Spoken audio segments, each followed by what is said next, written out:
জলপাইগুড়িতে অত্যন্ত গুরুত্ব সহকারে পালিত হলো সংবিধান দিবস। মনীষী স্মৃতির রক্ষা কমিটি জলপাইগুড়ির উদ্যোগে এবং জলপাইগুড়ি জেলা পরিষদের আয়োজনে আজ বুধবার জলপাইগুড়ি জেলা পরিষদ প্রাঙ্গণে সংবিধান দিবস উদযাপন ও ভারতীয় গণপরিষদের সদস্য হিসেবে সংবিধান স্বাক্ষরকারী বরেন্দ্র সন্তান স্বর্গীয় উপেন্দ্রনাথ বর্মনের মূর্তিতে মাল্যদান ও শ্রদ্ধা জ্ঞাপন অনুষ্ঠানের মাধ্যমে দিনটি সূচনা করা হয়।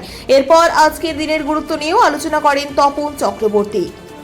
সঙ্গে উপেন্দ্রনাথ বর্মন, বিরসা মুন্ডা, এদের প্রত্যেকের মূর্তিতে আমরা মাল্যদান করলাম করে এই দিনটি উদযাপন। আজকে কি দিন স্যার? আজকে সংবিধান দিবস। কিভাবে পালন করলেন স্যার? এখানে আজকে যেটা পালন করা হলো সেটা হচ্ছে একটা ডাক টিকিট প্রকাশ করেছিল ডাক বিভাগ, সেটি এখানে আনুষ্ঠানিকভাবে দেখানো হলো।